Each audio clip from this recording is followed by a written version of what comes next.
Poisonrana.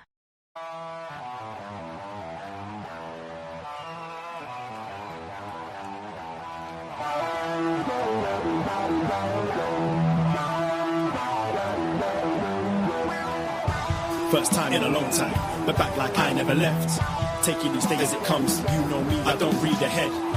Watch me burn down everything, BDE on the TV set. When I'm in control on the road, you can never really know what's up next.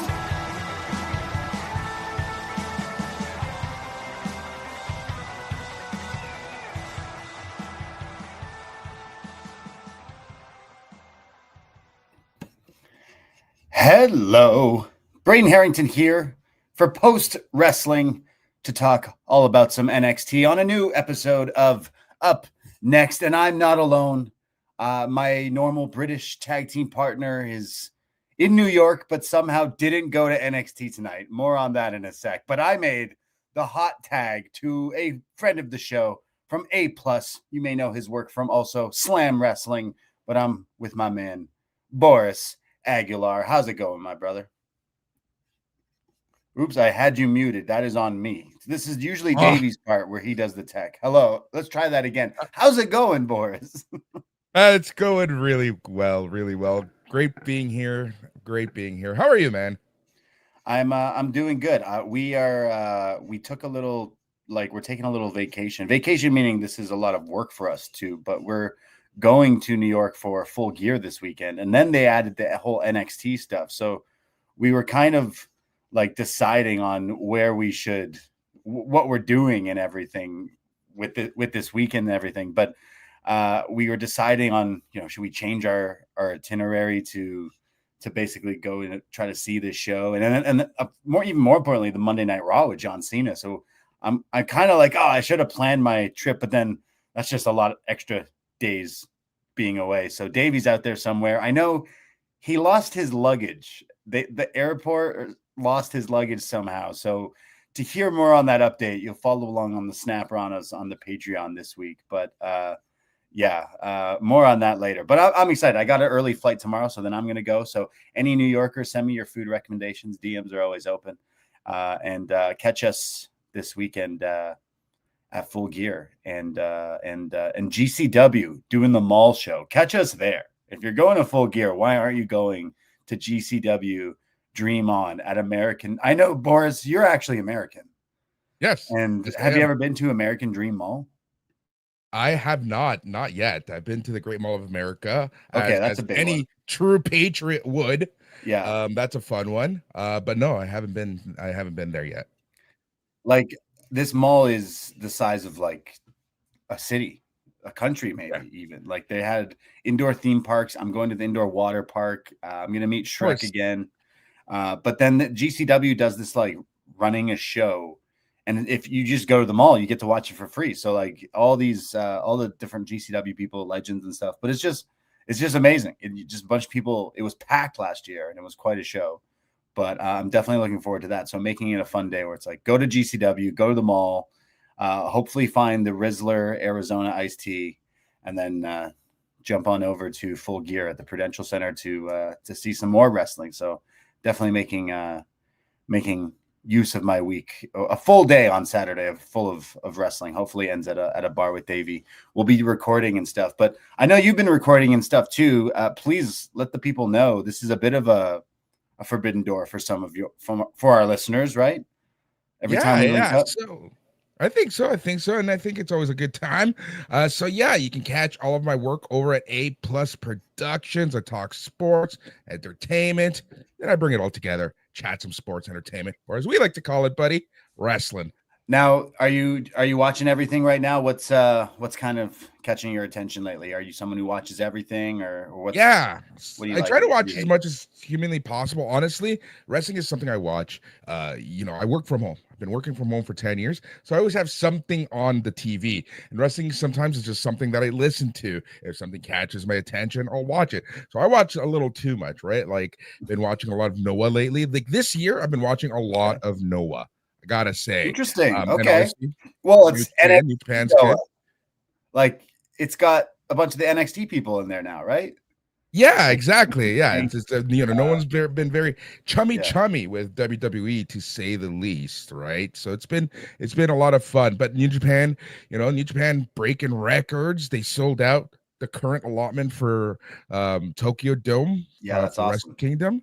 It's gonna be good. It's gonna be good there. Oh, I'm so jealous. But Yeah, yeah, like that's gonna be the biggest crowd they've had for like a Wrestle Kingdom ever. I mean, like they've had sold out shows in the past, but this is yeah, pretty crazy. Like I'm pretty sure as many seats as they can, they're gonna fill for sure. That should be that. it's What do you think awesome. should main Not a event? question. Now, I booked this trip to Full Gear hoping I was getting Takeshita Okada. I don't think that's the case. I think it's Okada Mascara Dorada now. But Yep. what's the main event at the Tokyo Dome, January 4th? Takeshita and Tsuji or So Okada and Tanahashi? the wrestling purist in me says should be Tsuji and Takeshita, right? You want the wrestling. It's a unification match, but at the end of the day, you gotta respect the ace. It's Ace v Ace, Okada and Tanahashi. I think that should main event. I think that will main event. Let's be honest, they're breaking records because of Tanahashi, because Okada's back. Okada hasn't been in New Japan in quite a little while. So I think it calls for a change of tradition, a change of the norm, should we say.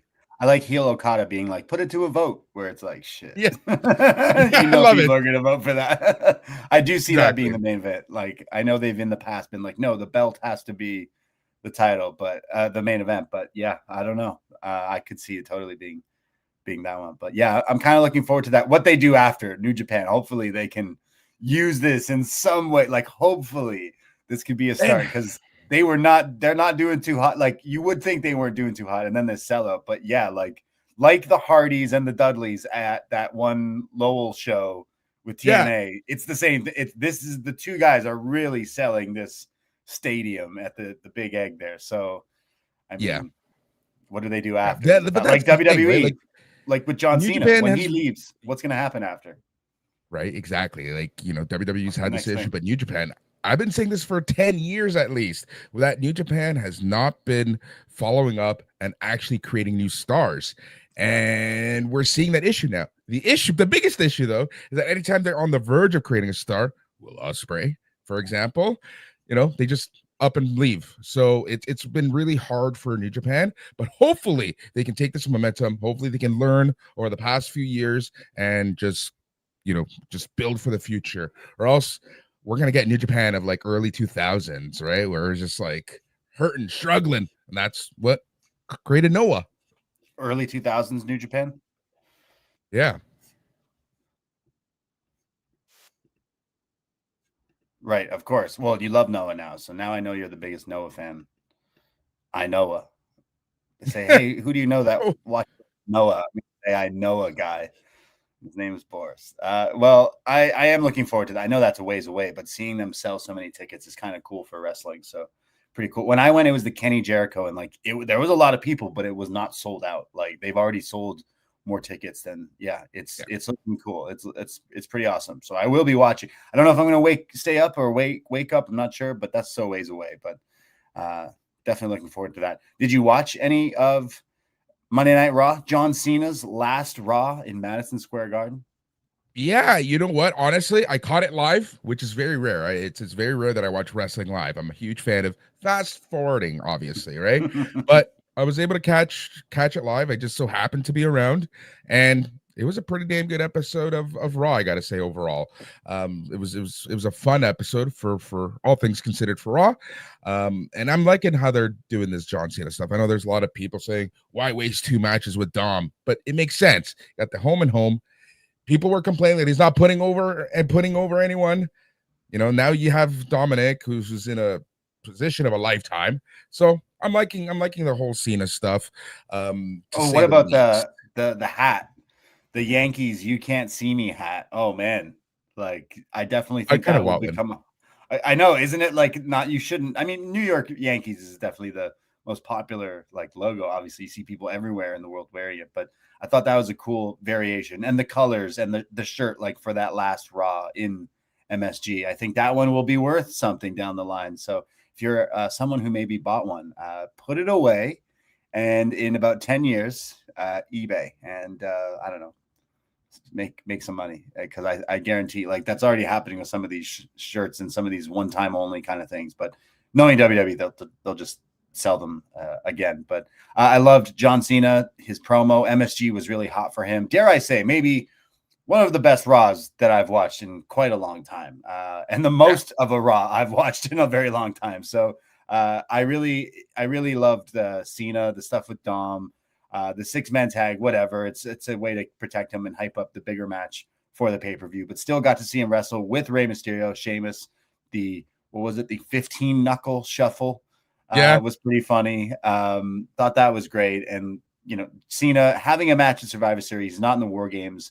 I know Davey was saying, like, oh, he's got to be in the War Games, which just wouldn't make sense. Also, like, I don't know if he wants to get hurt right before his retirement match. So that's exactly, not only that, but like insurance, like you always have to think of those weird external stuff, and it doesn't make sense. He hasn't interacted with any of those guys outside of Lesnar, right? Exactly. So it wouldn't make sense if they were continuing the Lesnar thing. I could see it, but it seems like they're going a whole different direction. And this just makes the most sense. Give them a one-on-one. It kind of reminds, what this reminds me of?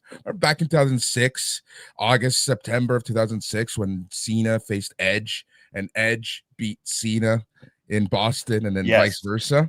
This, for some reason, really reminds me of that. Well, you were probably there, as was I. Unforgiven, 2006. Yep. TLC. Yep. Good times. But yeah, I like Cena versus Dom one more time. I think that makes sense.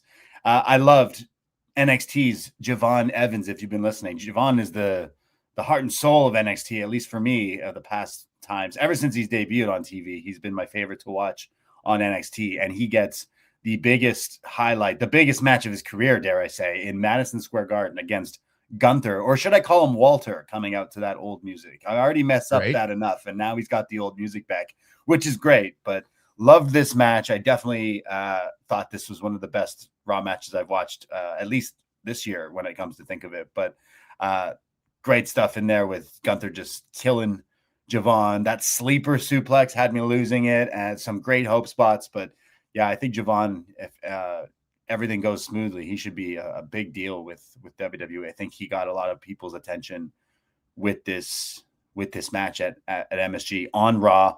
Gunther goes over. Does Gunther go over on John Cena at Saturday night's main event? Is that what happens? Is that the guy? I think so. I've been calling it for months, right? Before it was whole speculation and stuff. I think it makes the most sense. Why not, right? Gunther can put all these old guys away. He put out Goldberg. He can put out Cena. He can put out Lesnar at WrestleMania or whatever the plan is. I forgot he put out Goldberg. That's right? So funny. I actually forgot that Goldberg retired. I guess it's because it got cut off. Yeah, exactly. I literally forgot that happened. What a year Gunther's had. That's it. Triple H was like, look, I know you had to lose to the Yeet Man.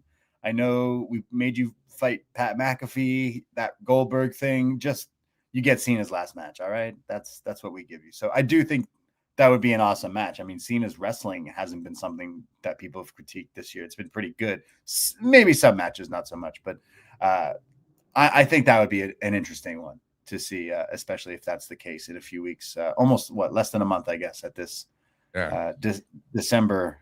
In a few weeks. That's coming up soon. John Cena will soon be not wrestling on your TVs. We're all getting old. That is soon crazy, you won't see him. I think. Yeah. And then also the War Games. Punk no selling Cody's fist bump was pretty funny. That was inadvertently, but I caught that. Thought that was great. Punk's hair is wild. I shouldn't talk. I don't have hair on my head, but that hair is getting crazy. And then what got even crazier was his eyes when Brock Lesnar's music hits. Like he's seen a ghost. I'm not the biggest Brock guy, aside from all the aside stuff. Put it aside.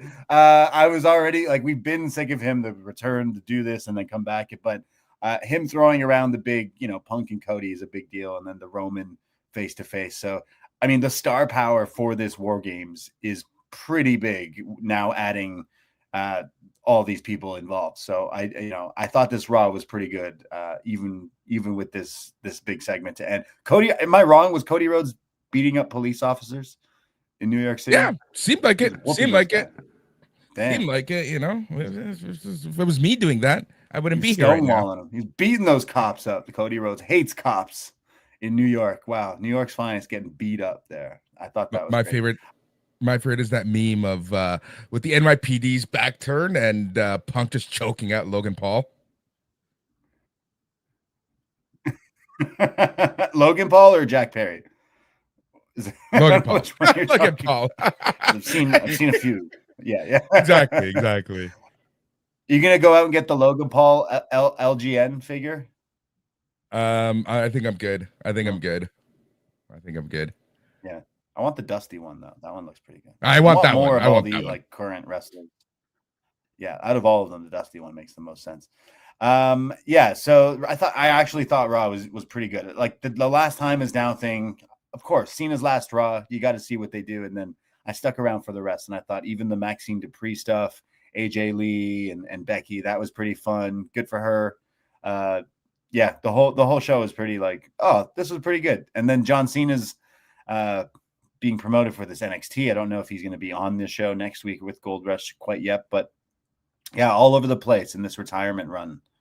Take it in now. Soak it in while you can, because soon you won't see him unless you watch movies on, like, I don't know, Netflix. I haven't watched any of his recent movies, but once he's done wrestling, oh boy, he's going to be in way more commercials than you could even imagine. He's already been in so many, but yeah, very excited. Very exciting times. Great Raw from Monday night in MSG. I know that we got a Dynamite tomorrow that I know they're going to add some more matches to Full Gear this weekend. So we won't be doing a show on Sunday. Like I said, Davie and I are going to be down there. So we won't be live Sunday, but we will be at Full Gear Saturday. And at some point when leaving the venue, whether it's after the show or after the press or whatever, we will be doing a show in a cab, in an Uber, and the audio will go up on the Poisonrana free feed. So search Poisonrana or go to Poisonrana.ca in your podcast app or Insta, whatever you use. Give us a follow and check out that show. And if you want to hear more, patreon.com/Poisonrana. We've just uploaded a bunch of shows. The Champ is Here, episode 13, our 30th anniversary special review of GoldenEye dropped today, and so much more. Check out a bunch of the shows that we got going on there. We were cooking up, plus a bunch of Snap Ranas and some karaoke adventures from New York this week. So very excited. But I'm also very excited to talk about a Gold Rush here tonight in MSG. You know, every time they promote this, it's MSG, but it's the MSG Theater. It's not like MSG, right? Exactly. It's not, because it's a lot smaller than Oh yeah. I'm not saying it doesn't count, but like, does it count? Well, playing in the theater. It does for some people. Still played at MSG to be okay.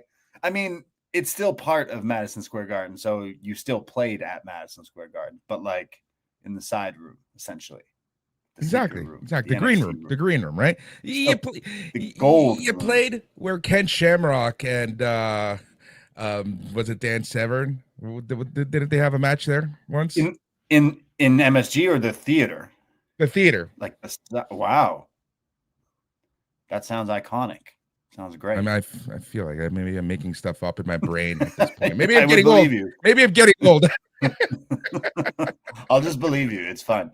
Exactly. Well, we're going to talk about NXT Gold Rush from Tuesday, November 18th, 2025, from the theater at Madison Square Garden in New York City. And we're kicking things off with a great video package. Of course, well, first you see it, wrestling in 2025, at least WWE. It's always the wrestlers walking into the arena where the theme music plays. I like that. It's like when the athletes shows up in real sports. I like the little touch to it. Like I was out somewhere. Where was I? Was I at a bar and the Travis Scott Raw theme hit? And for some reason, I just felt like people everywhere in the bar were just making their way to the arena tonight for Monday Night Raw. I like that beat. So you know what I'm talking about? I know exactly what you mean. I hate anytime I'm in a bar and I hear some random wrestling theme, or whether one of these like Raw intros or something, my brain is just wrestling wired in such a weird way. Like it's just like, what's going on now? Yeah, you just hear it and you're like, oh wait. So we're going to Full Gear. No, sorry, that's not correct. We're going to Gold Rush in NXT Gold Rush, and we are starting things off with a video package showing all things New York, including the stocks going up, including the gold. Put your money into gold is basically what NXT was telling me here at the stock market. But we kick things off with some wrestling, lots of wrestling on the show, wrestling heavy here. As we start with, I believe in Thea Hale. We see the crowd have been given golden towels for this gold rush. Everyone's doing the towelly, just throwing it all around in the air. Looking good. I like this. It looks good. It's like a rally towel here. But Thea Hale and Joe Hendry are teaming up to take on Chelsea Green and Ethan Page for the Triple A Mixed Tag Team Championships. That's right. Here in New York City, we have Joe Hendry and Thea Hale, and now Thea has matching gear, like the color, like not quite the shirt, but the color of the shirt, and like they both do the pose. She's basically just adopted his gimmick. Yep. is what she's done here. But they start things off. Oh, I loved Chelsea Green's. Don't take this the wrong way. I love Chelsea Green's Maple Leafs on her gear. Canada's finest exports. Ethan Page and Chelsea Green. Ethan and Joe start the match here, and they continue to go at it with side chain wrestling when Thea breaks it up and puts a Kimura on Ethan before that is broken up here, and the crowd are hot for Thea Hale. There's a DDT combo onto Ethan from both of them, and then We Believe chants as they do their pose as they go to picture in picture. During that, Ethan gains control and starts beating down, and when we come back, there's a very nice Ethan Page, dare I say, Karate Man kick from him to Joe, like a roundhouse, and then the confidence breaker, which is like the single knee code breaker, like Gregory Helms kind of used to do. Finally, Joe and Thea, though, start to come back, and then Thea hits her like coffin drop type move. There's a huge super kick and breaks up a few pins, and then locks in the Kimura onto Chelsea, but eventually is broken up as Joe gets shoved. Joe almost like lands upside down here, but I think he was okay. And then it allows Chelsea to hit the unpretty her on Thea Hale for the 1-2-3. And Chelsea and Ethan Page retain the mixed tag championships here. But what did you think? This match is fine, right? Like I liked it. Page and Green, we praise them every time that we've done a show together, and I'm going to keep praising them here. They're awesome. This is their perfect mix for these mixed titles. And Hale and Hendry were fun, right? Like, I thought I was going to get bored of this by now, of those two, but I'll probably get bored in a month. But let's keep it going. But this match is fine. I really did like this match a lot in the grand scheme of stuff. And like I say, Page and Green just continue to be highlights for all of WWE TV. Yeah, no, it's like I'm sick of, I guess I'm over the Joe Hendry like joke, but they're trying to find so many different ways to keep making it work. And Thea had the chase you rub before, and now it's like latching onto another character, I guess could help, but like the crowd are in. She's a likable character, so is he, and the wrestling was fine. I do agree. Ethan Page and Chelsea are one of the best acts going. I think this needs to be something on the main roster. I really feel like Chelsea could be like, I know she's U.S. champ. She could be easily women's champ. Ethan Page could be doing this. They could be doing this exact same thing on the main roster and having way more eyes and attention, because I think it's really working. And like, not even the fact that it's just the Canada stuff, all the other stuff they do together just works so well. They're so funny, but then they can also be serious, and it's a good combo. And I swear it's not just because they're Canadian. I swear they're they're really fun. Good. They're Chelsea, just great characters. Yeah, like they've both really, their stock has risen, I'd say, and it's crazy considering how long it took for Ethan Page to get to WWE, and just the ups and downs of Chelsea as well, being released and coming back and everything. But like, they're the most entertaining, and it's still weird saying the unpretty her. It's the unpretty. Yeah. That's what she calls it, right? Yep, unpretty her. No. Now we go backstage with Lola Vice. Yeah, go ahead. Lola Vice is watching the show with. Sorry. Lola Vice is with Jordan Grace backstage, and they're upset that Chelsea and Ethan won. They're like, and Lola says, I should have been mixed tag champs with Mr. Iguana. That title should have been mine. And Jordan says, well, I should have been TNA champion, knockout champion, but Kalani cheated to be me. When Kalani comes in and calls them cute, says jealousy doesn't look good on you two, and says, Jordan, I'll see you next week. So Jordan Grace, Kalani Jordan, one more time next week on NXT in the triple threat with Lei Ying Lee for the Knockouts title. But that could be pretty fun. Like the three of them bouncing off each other. I think the turn needed to happen with Kalani, and she's still finding her edge. But I liked here, she said, Lola, don't you make yourself the victim. You were one of the ones to kick me out of the locker room, which is following that story. Like that is true, right? So yep, I didn't mind that. I like it. We see, where do we go after this? Sorry? I said I like it. Like, overall, it was smart, well done. You. And sorry. Yeah, probably. There's something weird with the connection. I do apologize for that. I don't know what's going on. Yeah. It seems fine, but there's something going on here with the software. I feel like something's happening with my stream. Of course, it's when I run the stream because Davey's not here, so that's probably why. This whole show is gonna fall off the rails, and I'm sorry, everyone, but I'm here. In the comments, let us know if someone's here. Let us know what the hell, if we sound okay, at least, because we're gonna continue on. So if we can, we get a John Cena commercial promoting everything and what some of the NXT wrestlers are also going to be wrestling at the Saturday night's main event show. So looking forward to that as well. But we see Ava is backstage since playing that John Cena commercial. They cuts to Ava and says, 3 weeks away from the deadline PLE, and we will be bringing back the Iron Survivor Challenge matches. And next week, we're going to do things differently. We're not going to have people winning matches in tournaments. We're going to have someone pick the people, and that someone will be John Cena. So John Cena will pick the wrestlers in the Iron Survivor match. So will he be there in person, though? Because the crowd lost it when they showed his face. And if you were there for a second, you'd be like, oh shit, is he coming out? And later, and I don't know if that's necessarily the case. But, yeah, they probably would have been good if you got to something. see Cena. Yeah. I feel like at Raw, right? Yeah. Yeah. Paxley, hey, can we take 30 seconds for you to record and say these names here, please? Yeah. John Cena loves NXT. Come on, man. What are you talking about? I feel like he watches every week. He probably won't after he leaves WWE. He just won't watch anything exactly ever again.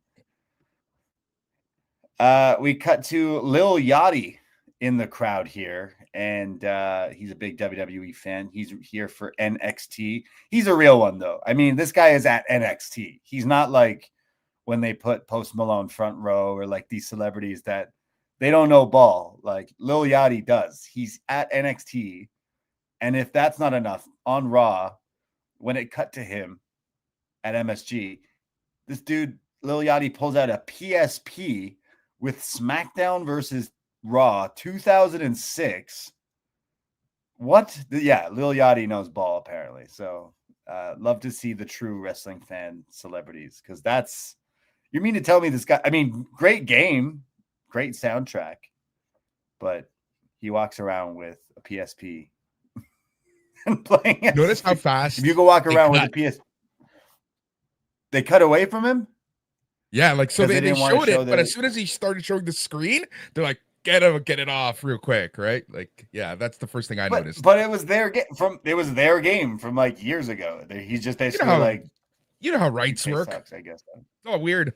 Right, I guess. But that'd be I have a PSP somewhere. I think I still have that game, but I mainly played it on PS2 or anyways. Yeah. Lil Yachty here at NXT.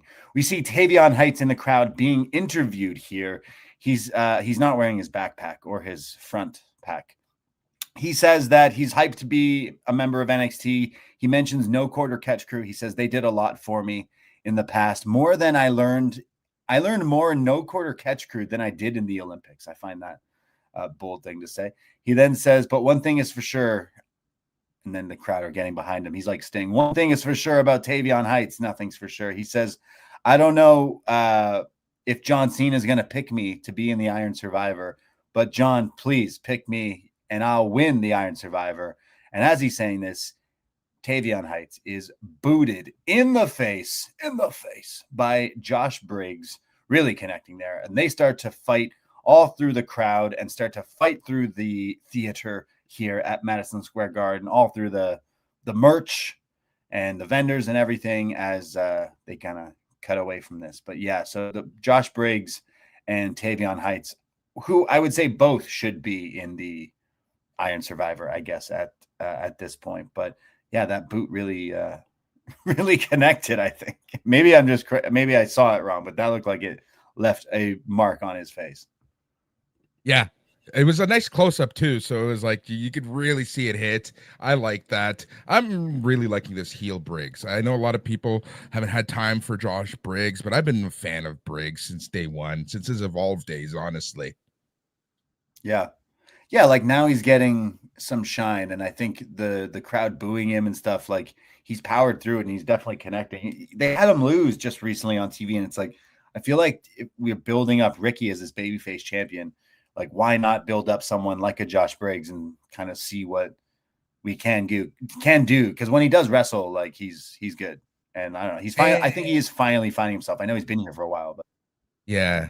And let's be honest, right? The men's division in NXT is really hurting. They got to build someone because Ricky Saints isn't going to really have many people to fight after Obafemi. So, see, I wouldn't be surprised if Josh Briggs wins the Iron Survivor.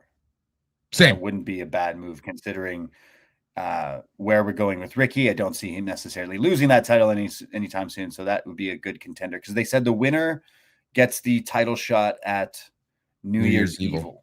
Which like early January or whatever. So yeah, we'll see. Because these two clearly going to be in that match. John Cena was watching. He's going to pick these two because he's watching the show. Studying, making notes. Exactly.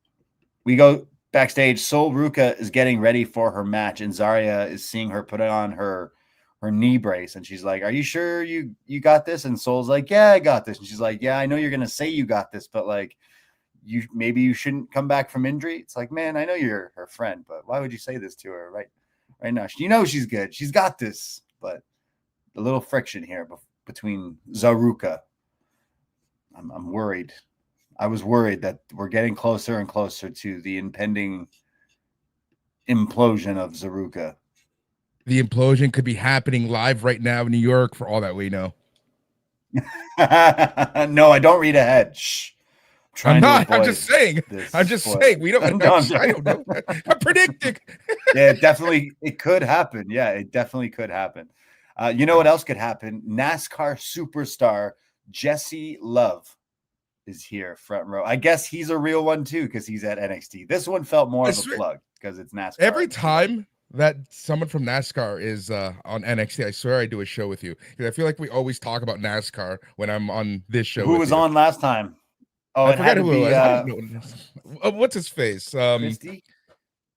Yeah, something like NASCAR? That. I don't remember. I don't know NASCAR. Who was it? Oh man, my skin pigmentation isn't of the NASCAR Custard variety. It was like something Custard, Corporal Custard, or something like that. Yeah, because you kept calling them that. Is twitching of like, yeah, that's probably his real name, or it's not. I'm just messing up. But Jacy Love, I'm sure he's popular too. But shout out Jacy Love. Shout out NASCAR. We go to our next match, the Women's North American Championship. The champion, Blake Monroe, taking on the former champion, Sol Ruca. We have Blake with her championship entrance, the Sabrina Carpenter entrance here, where she looks in the mirror and then she reveals the outfit reveal. Is this the Juno position? Am I saying that right? I don't think so. It's basically the New York skyline, like on her like towel thing that she posed up. So she finally left the bath and now she's here to defend her championship. Out comes Sol Ruca and she's ready to get back this title, but with this big knee brace on, and is going to be a major story in this match. Blake early on hits a sling blade. Sol comes back with a face buster and a super kick combo, but then Blake attacks the leg starting there, trying to bend it all she can. So Soul hits like almost like a standing moonsault, and then Blake goes after her leg again with this leg breaker, dragon screws in the corner. They're fighting back and forth, and Soul is fighting through this, selling the leg. There's a huge German suplex, and then like for all the times wrestlers, like I was just about to say, she's supposed to sell the leg, but then she's hitting all these moves. Where shout out to Sol Ruca, who does a kip up with one leg. If that makes sense. Like, I don't think I'm doing it justice. Look this up if you don't know. Like, a kip up with one leg. What in the Kokomo did Sol Ruca just do here? This was low-key very impressive. I could not imagine the strength in your leg that you would have to do. Isn't this how you broke your leg, Boris? 100% practicing this, trying to showing a bunch of people. This is how you do a one-legged kick up. Boom, broken ankle. One-legged kip up. Yeah, this was nuts. I've seen people do this and seen people training and stuff, but yeah, in a match, very, very impressive, very creative. There's then I guess her leg is fine because she does a moonsault to the outside, so that's okay. Her leg is fine. Blake comes back though with the chop block and then single leg crab, really bending into the leg of Soul, and now she is screaming. And Blake being nasty, I guess it's the girl from hell, or so she said, taking over as she starts to rip away at the brace, like unbuckling it and bending it and grinding it against Soul's leg as she's screaming in agony. This is where Soul, oh wait, sorry, I think there's a roll-up attempt here, like a hope spot, but then Blake turns it right back into this single leg crab. A Maple Leaf, shout out Maple Leaf, Lance Storm. But Zarya freaks out, grabs this guy ringside, like ring crew, and throws this dude to find a white towel. You know where this is going. Zarya hesitant, and Soul is screaming at her like, no, don't do that. I got this, while she's like dying here. So Zarya makes the decision that no friend or partner wants to do and throws in the towel. The ref rings the bell. The match is over. Blake Monroe retains by submission, towel throw, TKO, whatever you want to call it. But Sol Ruca is crushed. Zarya is upset, but she's like, I'm sorry I did that. I had to do it. But I would throw in the towel for you if you needed me to. I would get very upset if you did, because I got it. Here's the thing, what I liked about this match. The fact that typically HBK loves using the white towel gimmick. What I did like about this is the fact that Zarya didn't come out with a white towel, because, you know, they didn't telegraph it from the beginning. They kind of did. Right. Kind of had an idea. Yeah, she had to find one. So I like that, where they, you know, it wasn't, you know, Chekhov's gun type of thing where, you know, they weren't going to use it. So I kind of did like that. And then I started thinking, what if, you know, everyone's thinking it's Zarya who's going to turn heel on Soul. What if it's the other way around? What if it's Soul who goes heel? Ooh, yeah. I think I was saying that with Davie the other day. Like, that would be such a swerve, because for me, the character of when Soul was like double champ, she was acting way more like conceited. She was doing selfies, and Zarya was more so like, oh wow, like you need 2 titles, like kind of thing. And like they were kind of pushing that. But I mean, Zarya here throwing in the towel, and now Soul, I don't know. It does kind of make sense, but I want to see Zarya just be this huge heel monster, and I guess that we're just not ready for that yet. But it does make more sense. We were saying that, like, you wouldn't necessarily see it coming, but again, the story of Soul was she was the one who was cocky and, you know, selfish. She didn't even give her friend the speed title, man. Come on. Yeah. I like this match. Again, I love Sol Ruca. I think she's great, and I think she could be a huge star in WWE. And Blake Monroe, like, this wasn't necessarily like a blowaway match, but there was some fine stuff. I think she's coming into her own eventually. I'm still not sure about the double personality thing. Like, she did a little bit of it and stuff with the facial reactions and stuff at the end, but I don't know. I guess the verdict is still out, but I thought it was pretty fun. I'm still blown away by that kip up, but yeah. Yeah, no, it was good. It was a good match. Then we went, yeah. We go to the BK Have It Your Way replay. They moved back from the Panda Express replays, and Vic with the great call. Blake had her way here with the towel thrown in. So Blake continues on. Where do we go with Blake? Like, can the North American champion still be in the Iron Survivor, or is that too messy? I can't remember if they've done that in the past, but like, where does Blake's next challenger? Does we finally move away? From Ruca? It depends. If the split happens before deadline, I can see it happening, but I can also see them having a triple threat match with Ruca. I like that. That could be fun. And then Sol and Zarya finally butting heads and having to fight, right? Yeah, that's what I'm thinking could happen. We go to Ricky Saints. Yeah, absolutely. We go to the Ricky Saints, the NXT champion. He comes out. Booker T, for once, says, "Oh, Ricky's looking good. He's wearing that Louis Vuitton." And then right away says, "Oh, wait, actually, I'm not sure if that's real or not. You know, some people wear fake Louis Vuitton." I was like, damn, Booker, you a-hole. Like, I know the gimmick is he doesn't like Ricky Saints. I guess he's not worked Reality of Wrestling or something, but wow, just burying him with this. It looked like real Louis. I wouldn't know, to be honest, but he looked good. I don't know. It was good. I like it. It's the few times that Booker makes me laugh is like when he's almost serious like this. Like when he's just mean. Yeah, when he's really mean. He wasn't even like laughing. He was just like, yeah, that's not real. Like, it's like, fuck this guy. So we have Booker T making fun of how the champion is dressing.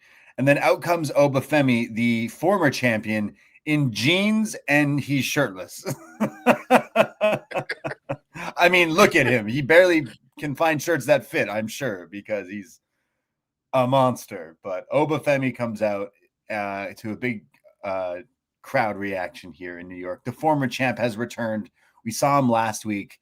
If you blinked and missed it, at the very end of NXT with the shadows of Obafemi as he came. He was cut off because of time, but he did show up, and he is here today to face Ricky in the ring face to face.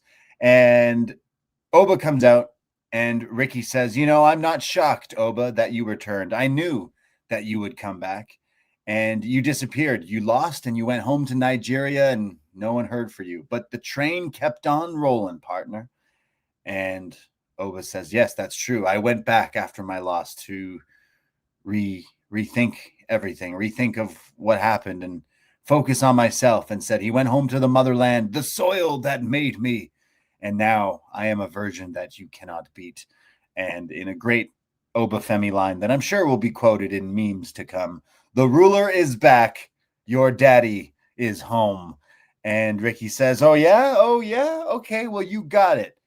And he says deadline when he's interrupted by Trick Williams, who comes out and says, and I think he's like, "Oh, I heard you, New York, you were cheering for me," and the crowd are chanting like, "No, we weren't."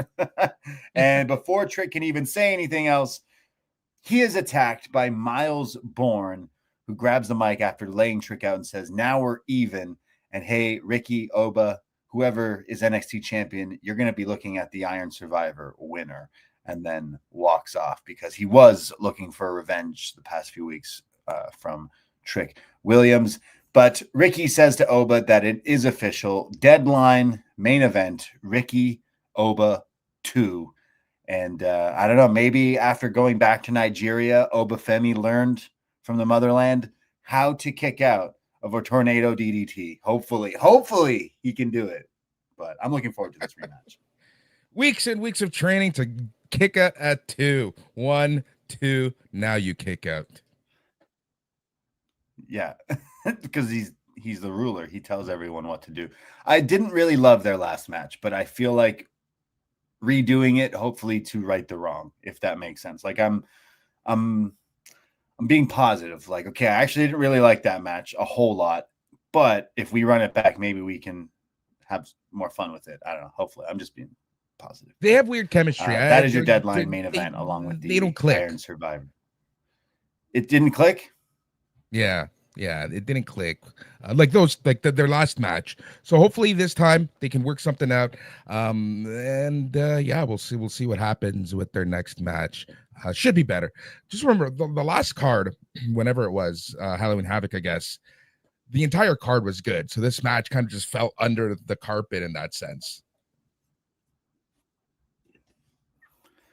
Yeah. The last one wasn't great. The PLEs have not necessarily hit as much, but I know that this Iron Survivor has made a name for itself. And I think, I don't know, him coming back, him not being champion and Ricky, like I don't imagine Oba winning back the title, even though that could happen, but I just don't necessarily see that happening. But at least it's a bit more interesting than just where it was before. I think people were maybe shocked that Ricky won, but I don't know. I was a little disappointed with that match. So I would be interested to see them run it back and do something good, but we shall see. I guess we got to find out. Ricky's got to speak. Someone's got to tell Ricky what Booker T said so we can know if this was real Louis V or not, but we'll see. Ava goes backstage and she yells at Miles Bourne, "Did you not hear me last week?" And he's like, no, I'm deaf. It's a pretty good bit Miles got there. No, sorry, I didn't. So last week she said, "Don't attack Trick." Well, she kind of said, "Don't get involved in the match" last week. And like, I don't know. He's fine. So she's mad, but she makes the match next week, which they have taped already. Miles Bourne versus Trick Williams, Gold Rush Week 2. So one of these guys will be in the Iron Survivor, I'm sure. So do we see Miles Bourne after calling him out like that? I think you would give him that slot. I think so. Makes sense. They would. It just seems too random not to put him in at this point. Yeah, and Trick, I felt like the Trick's sign off of NXT was that last man standing match, so I'm not quite sure he's still just kicking around, but tricking around in NXT. But I think that when the right time, you should be moving him up to the main roster. At least try it out. You could do the Kalani thing eventually with Mello as a unit would be pretty cool too. I'm not sure, but or maybe Miles and Trick or both. Like if it's all about John Cena. And if he's watching, then maybe he picks Miles Bourne, Trick Williams, Tavion Heights, Josh Briggs, and then a fifth person. I think that would be your deadline card match. Yeah, that's what I'm thinking. Well, we see Josh Briggs and Tavion, like I just mentioned, are still walking around the venue fighting. My favorite thing in wrestling, just people fighting through. At least they didn't do the thing where they walked in, interfered in a match and everything. But Josh and Tavion are fighting, brawling through the merch stands, and hopefully they can grab us one of those Cena Mets hats. But yes, I guess this is next week as well. I would imagine so, with them fighting, I think is what she said. I could be wrong, but yeah, NXT Gold Rush. Let's see, week 2. Did they add this? I don't want to look it up because you're gonna spoil yourself. Okay, hold on. I'm not looking. Okay, I'm looking. No, they don't have that match. Okay, that match isn't next week, but you got to watch them fight in the Iron Survivor, I guess. But next week on week 2 is Fallon Henley versus Zarya. Jordan Grace versus Lei Ying Lee versus Kalani Jordan for the Knockouts World title. Also, I mentioned Fallon and Zarya is for the Speed. Jackson Drake versus Sean Legacy for the Evolve Championship. And Kendall Gray versus Laney Reed for the Evolve Championship. And then Trick versus Miles. So we got 5 matches next week. Yep. Yeah, all right. Good turn. Yeah, we got a video for the Evolve thing as well a bit later to kind of help build that up. But yeah, not too shabby here. We go to our next match. It is a championship match here at Gold Rush, and we're talking about the NXT Tag Team Champions, DarkState, defending against the team of the X Division champion. Lots of champions here at Gold Rush. Too many titles in wrestling sometimes. Where's the national championship? NWA could do the funniest thing with Mike Mondo if they really wanted to. Leon Slater and Javon Evans taking on Osiris Griffin and Dion Lennox in the theater in MSG. It starts off with all the DarkState lads trying to fight these two guys. It's 2-on-1, but I think they super kick them, but then the baddies gain control pretty quickly. Osiris hits this huge Davey Boy power slam on Leon, but Evans stomps off the top rope to break this up. Eventually, Leon and Javon start doing sending both members to the outside and then do like these big dives, taking out all 4 members of DarkState. When we come back from picture in picture, like it's just Javon getting beat up the whole time until he starts to fight back. He tags in Leon, who starts coming back with the big Blue Thunder Utopia, as he calls it. And then there's the dive that Leon does, but this is like Javon, like almost jumping over Javon to then jump over the turnbuckle all the way to the outside, where Leon takes them all out again. Very impressive. Leon then comes back with even more crazy stuff with this like huge sit out power bomb. I don't even know what this was. Oh, I think this was DarkState hitting their version, but it's only 2 of them, so it's like throwing him in the air here again, like Mike Mondo, high spirits. The DarkState bomb here. But however, it's broken up again.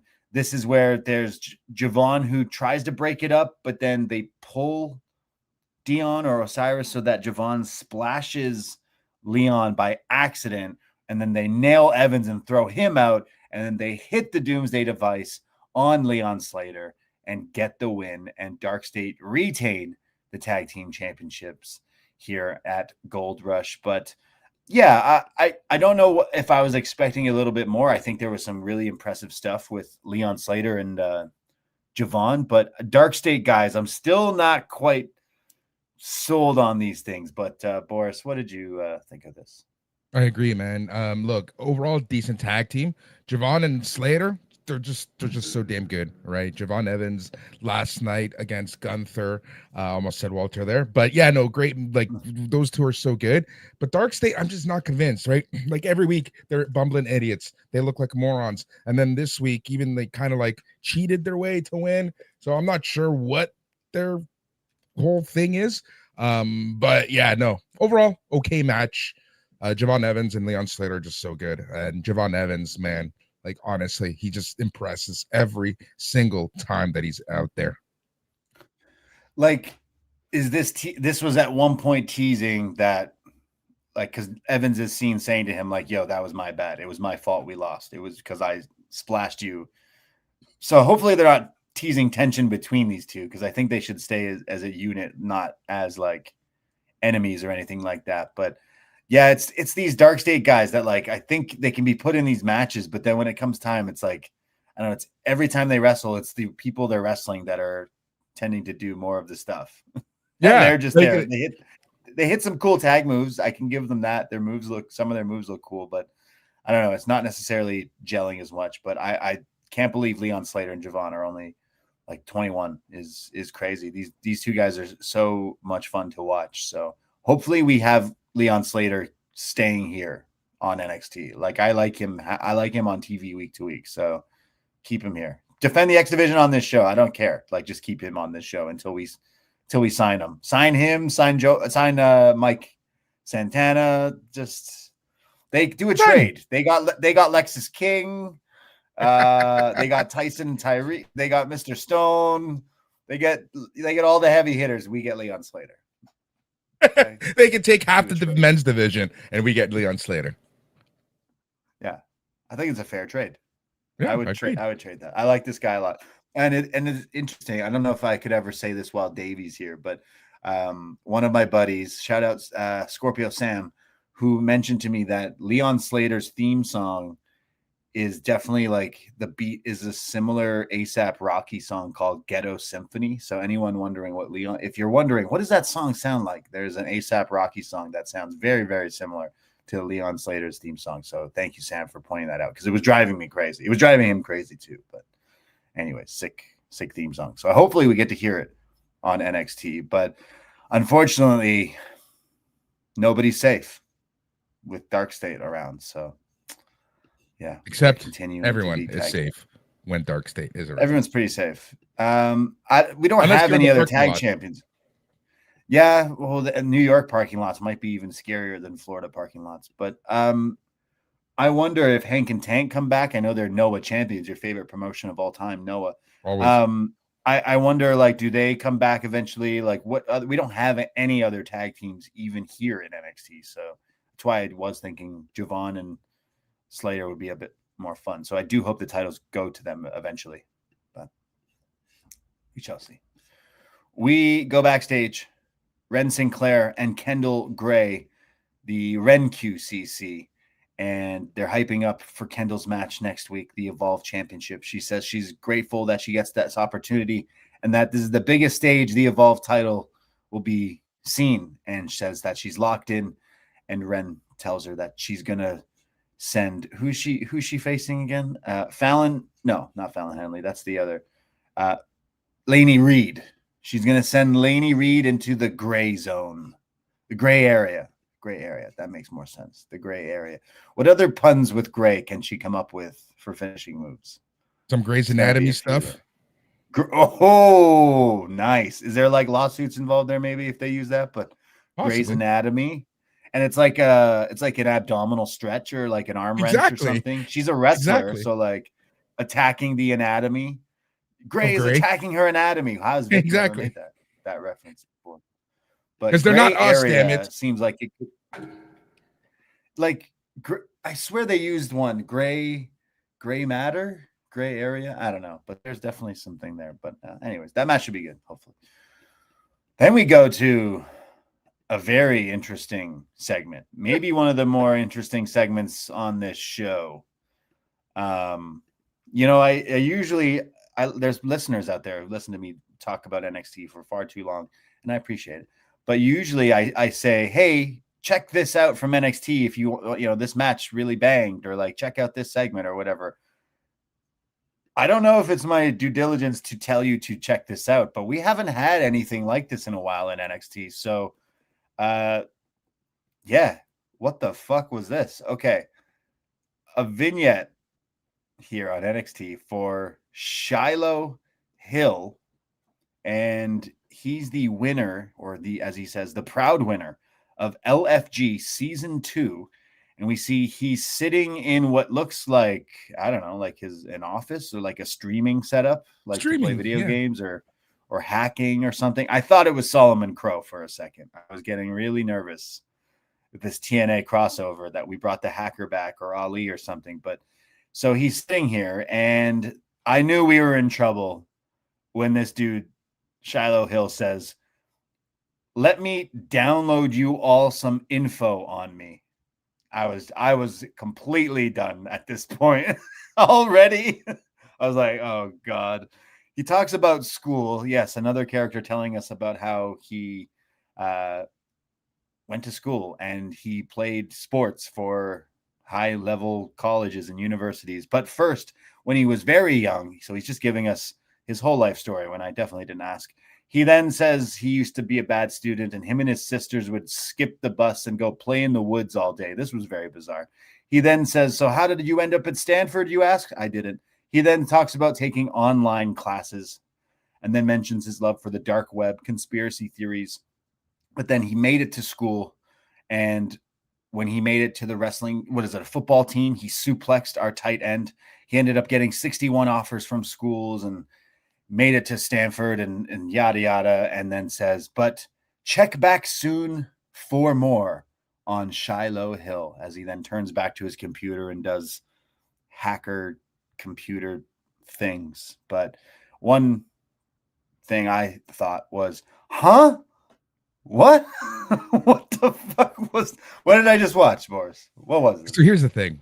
I will say this. You know, it's very rare that when you and I do a review together, we don't really talk or send messages during the show so that we can talk about things here. You know, when our connection is actually making it shy, maybe it's Shiloh Hill ruining our connection today.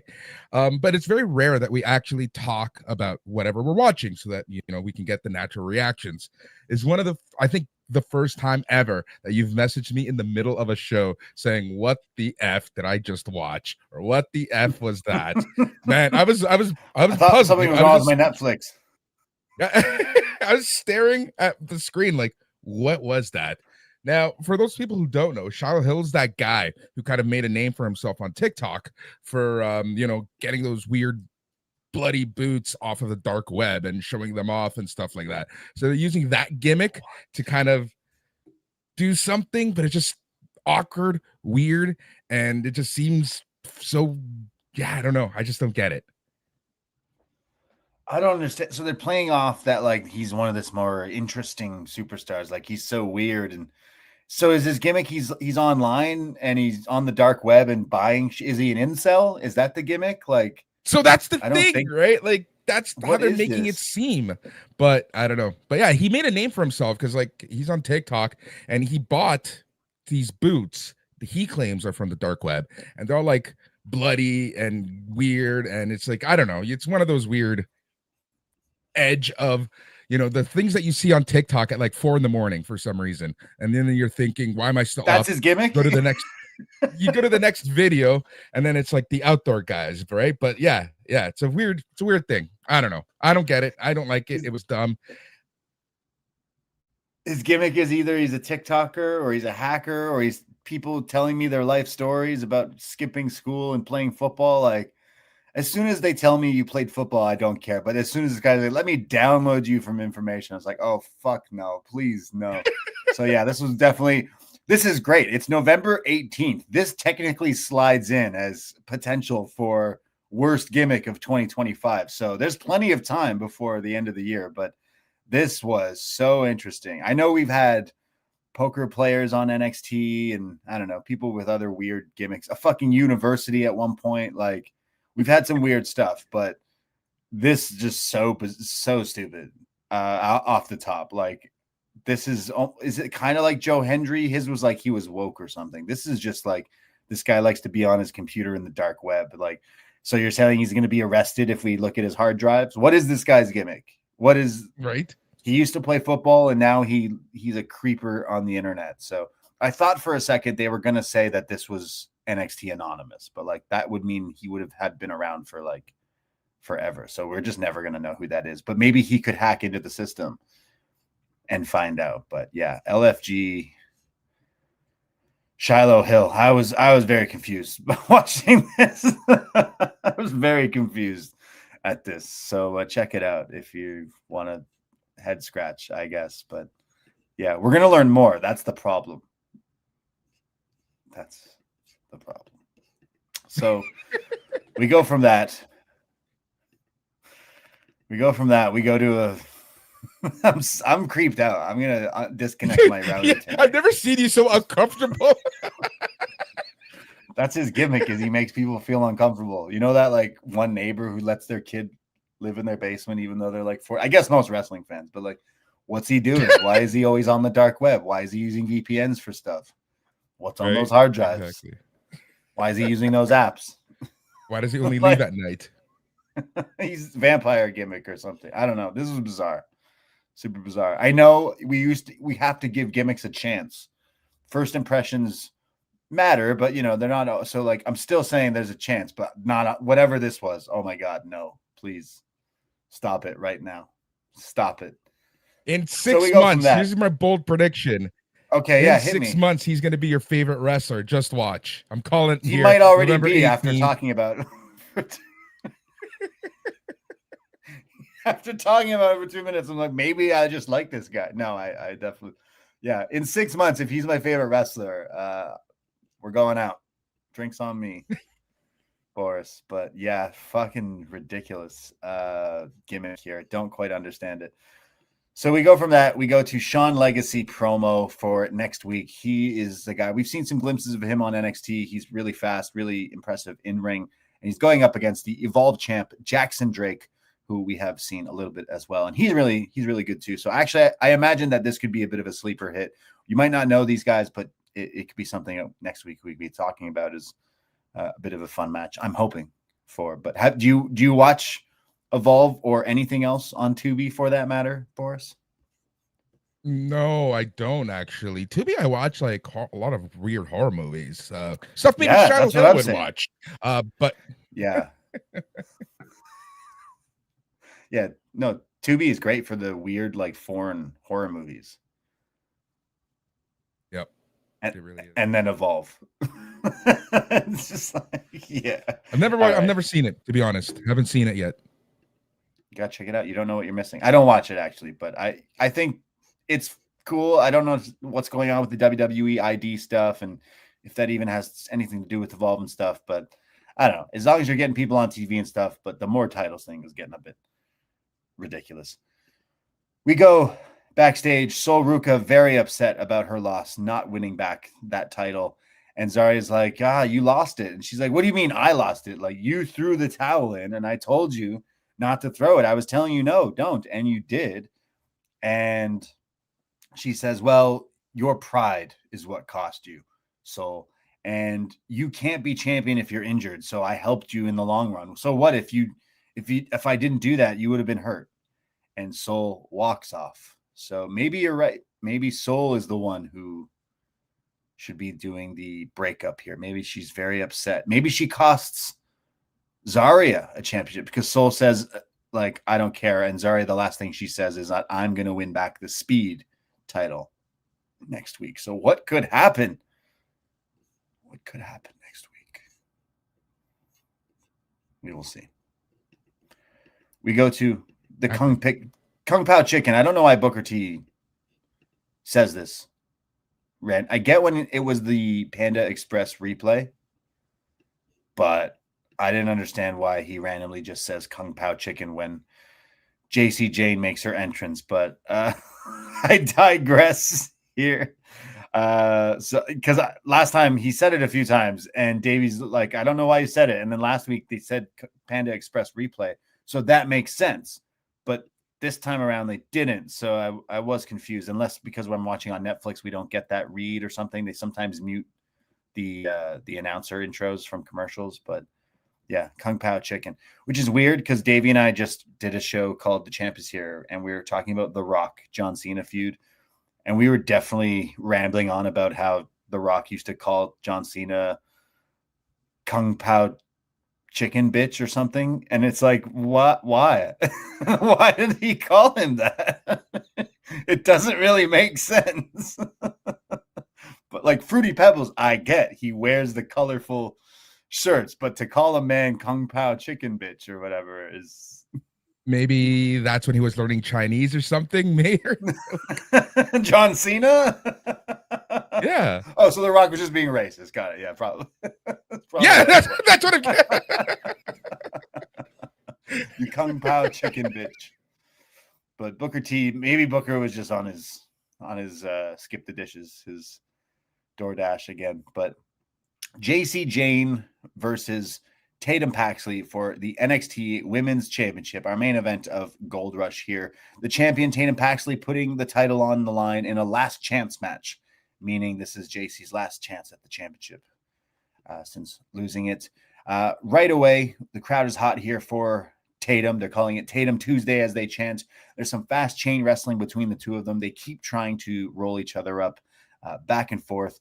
Eventually, Fatal Influence try to get involved with Blaney and Fallon, but they all take a tumble there. And then it's Jacy with the senton off the apron, nailing Tatum here as she beats down on her as they go into commercial break. But during picture-in-picture, it's all Jacy.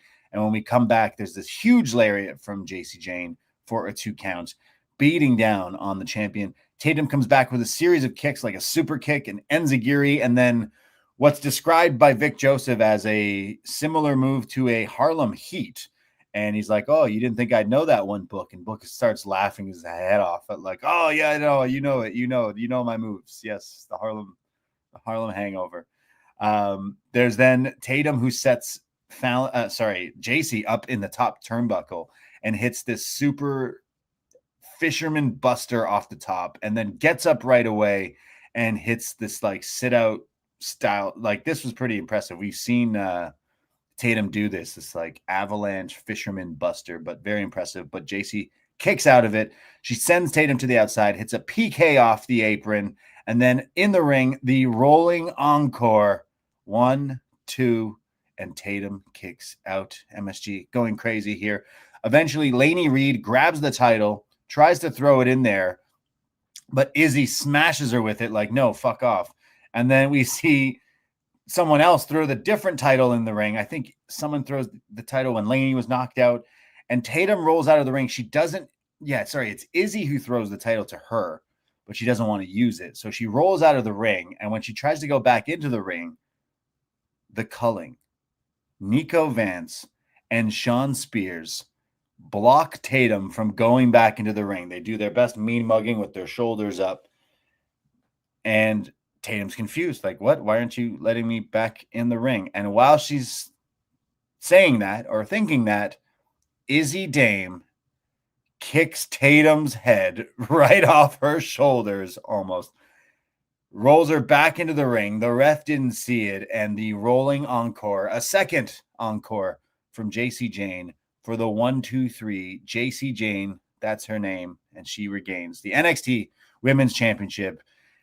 Shocking turn of events from Izzy Dame here. Why, Izzy? Why? But what'd you think of all this here, Boris? I didn't see this coming, to be honest. I thought Tatum Paxley, she just basically, it feels like she just won, right? So I was shocked, which is cool. I like being shocked watching wrestling, right? It's match was half decent, good enough. But yeah, I'm not sure. It's weird that, you know, they have so much faith in Jacy Jayne. Like, I see it, but it's of all people, right? It's that they have right now. It's Jacy Jayne, who's kind of their main women's champ. Cool, whatever. But yeah, I don't know. Are they gonna do now a Paxley against the culling type thing? Like, you know, it's weird. It's just weird. But it was a nice surprise. Yeah, it's weird because I think we kind of saw Jacy getting this title back, but I don't think we necessarily saw it that way coming. And it's kind of weird. Yeah. I don't know. I don't think I like this finish. It's kind of weird because you had her defending her like so many times and fighting off Fatal Attraction and this and that, and then all to like just turn on her. Like, it's kind of backwards a little bit. I don't know. I feel a little weird with that way, but like, I'm not mad Jacy won, but it's just kind of weird that Izzy doing at this time. I don't know. It's kind of strange, but like, why would Izzy cost her after all this time she was been helping her? So to prove your point, basically, that you shouldn't be stupid with the title, but she's winning the match, so I'm going to help her lose the match. It's just kind of like stupid wrestling logic, I guess. Was it me, or did it feel like Vince Russo booking? Like, it honestly felt like a Vince Russo ending. Okay, yeah, that's what, like, it did feel slightly silly that, like, I'm pretty sure she bashed Laney in the face with the title. Like, she's been defending, she's been fighting in tag matches, and then all of a sudden they just decide, well, it is true what they say, the truth will set you free, but there is pain bringing it to light. Everyone always says that all the time, but I don't understand this finish. It's kind of stupid, I think. I think if you just had, what if like Izzy threw the title and Tatum doesn't want to use it, and then that costs her? So really it's Izzy, and then Tatum's like, hey, actually, you're the one who did this. And then Izzy's like, you know what, fuck you. And then they kick her out of the group. But that wasn't the case. It was just Izzy at the very end decides, actually, you know what, guys, let's fuck her over. And it's title offer. It's random. like, oh, very random. Yeah, kind of weird. So I didn't quite understand that. I don't know. Maybe we're alone on that. But if we both thought that, then it's like, what? But it's you know, it was also one of those things where I don't feel it's not that I don't feel the need, but it didn't leave me hanging, wanting to watch more per se, right? Like, I'm more confused than wanting to figure it out and watch next week to see if they're gonna follow up on it. Yeah, so now Jacy's champion. Going into this, we're going to have a Tatum-Izzy feud. I mean, you could put them both in the Iron Survivor or a singles match at Deadline, I guess. But, like, Jacy back as champion, where does this eventually lead? Do we go to, like, a Fallon storyline eventually with her that we kind of were sort of teasing for a long time? I'm not quite sure. But where would you go with Jacy as champion next for Deadline? Honestly, I have no idea at this point. Like, are they going to give Tatum Paxley a rematch? Is Jordan Grace title scene, or is she going to be in the Iron Survivor? Like, it just, I have no idea where they could go. I think they might just do a rematch, a straight up rematch. I think this is a weird way to just give us a rematch. A third one, I guess, down the line. She's a rubber match, like last chance for Tatum, because it's 1-1. But I don't know. I see Jacy going forward. You could do something down the line with, I guess Jordynne Grace is tied up with that like knockouts thing with Kalani.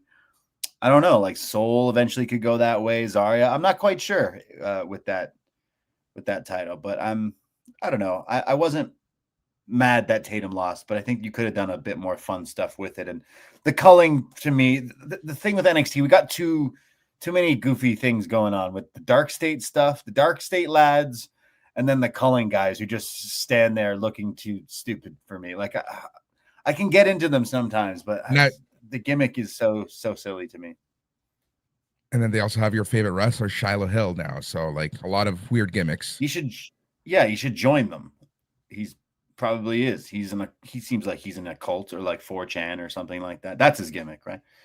Probably what it is. But yeah, NXT goes off the air. Shocking end with Jacy Jayne retaining the championship as Gold Rush Week 1 goes off the air. So we'll see if there's a fatal prophecy, right?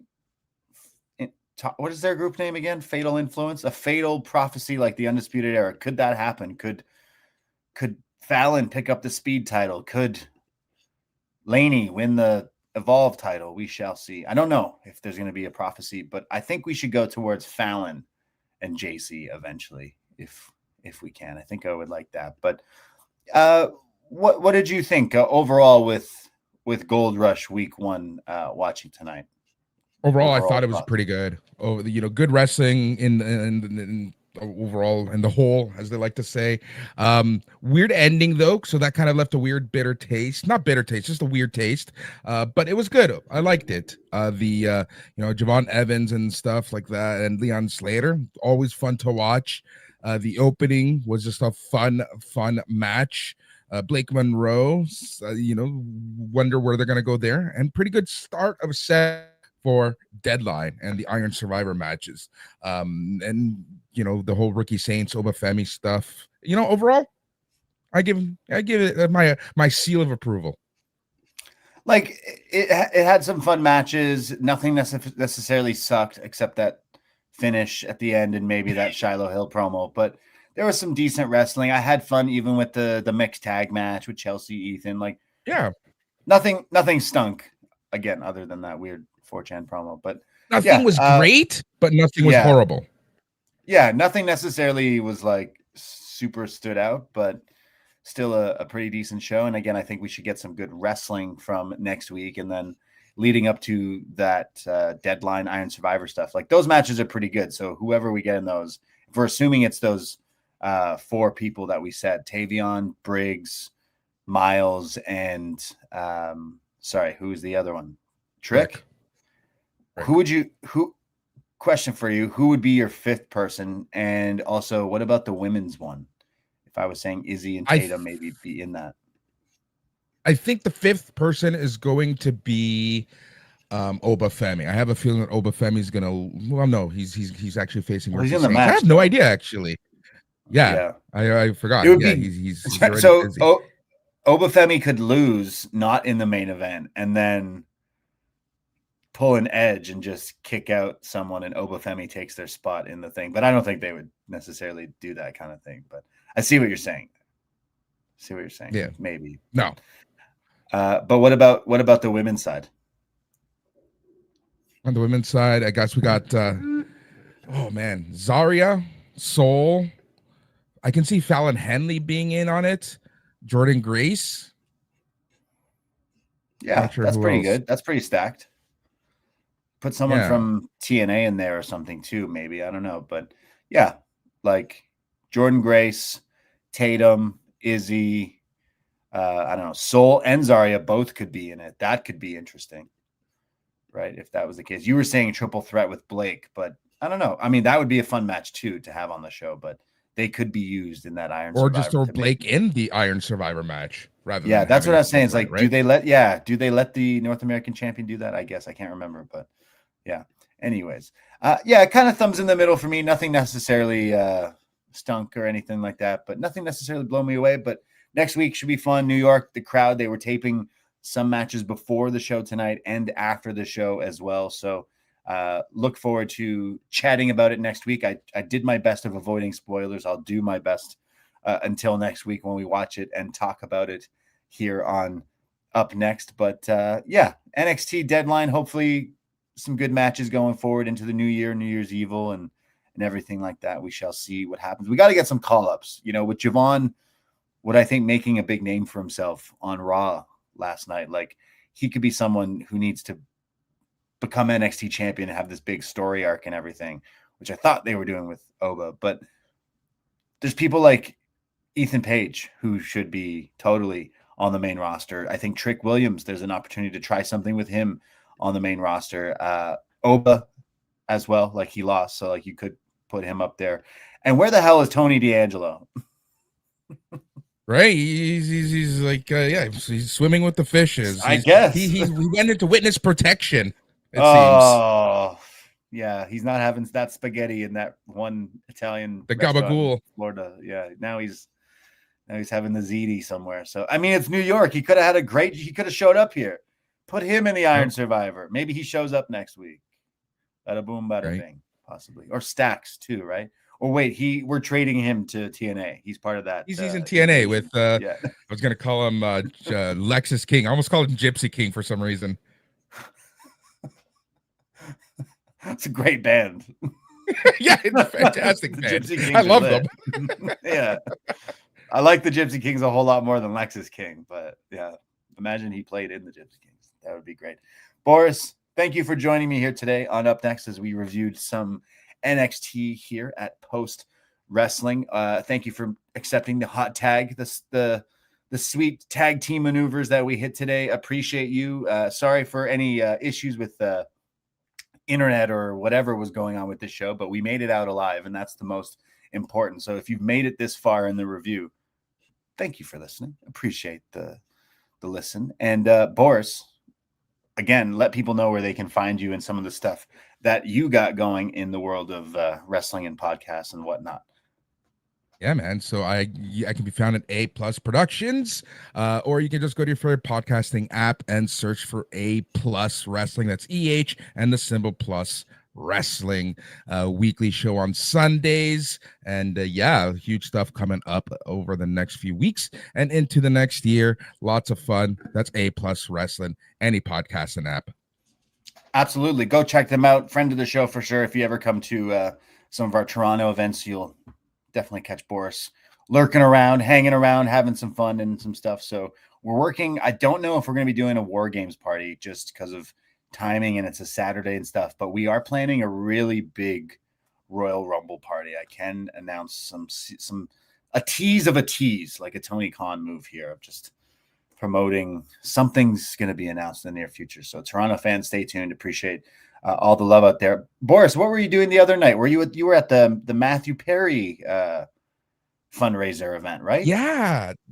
I was at the Matthew Perry House and Make Music Loud charity event over at the Corner Hall, which is beside the RAW. Beautiful, awesome venue, great cause, mental health and mental awareness and all that stuff. And it was really cool being able to just help out with the Matthew Perry Foundation. And dude, get this, members of Sum 41, Billy Talent, Big Wreck, Moist, and Dallas Green singing with covers of Bruce Springsteen music. Whoa, crazy. A bunch of Canadian superstars coming together for Matthew Perry, R.I.P. Yeah, that's crazy. I saw that you were working that event. That looks so awesome. So rest in peace. Canadian legends all singing there. Yeah. That is a stacked lineup though. Awesome. Yeah, it was great. It was a lot of fun. Well, give Boris a follow. Check out some of the other stuff that he does. I'm sure we'll have you on for some shows down the line. I know it's a month or so out, but the Poisonrana Christmas party is going to be happening. We do this big stream where we invite different friends and stuff, and I definitely want to reach out and then extend the invitation to you. I'm sure you could bring some fun party favors to and games or something or topics to the event. So we'll definitely have Boris on again in the near future. So appreciate every time you make that hot tag for me, brother. Thank you so much for joining us today. And of course, everyone listening, patreon.com/Poisonrana. Check out all the other shows. Our GoldenEye review, our Champ is Here 13 featuring The Rock and John Cena, plus our Snap Ranas from this week in NYC. And Sunday at some point on the free feed, podcast feed, search Poisonrana and find our Full Gear review and so much more. But Poisonrana.ca for everything that we do. I think that's it. And I think that's all. Take care. Goodbye. Be safe. And we will download you next time. Is that what Shiloh shit, whatever? Yeah, anyways. Goodbye. Thank you. Jesus.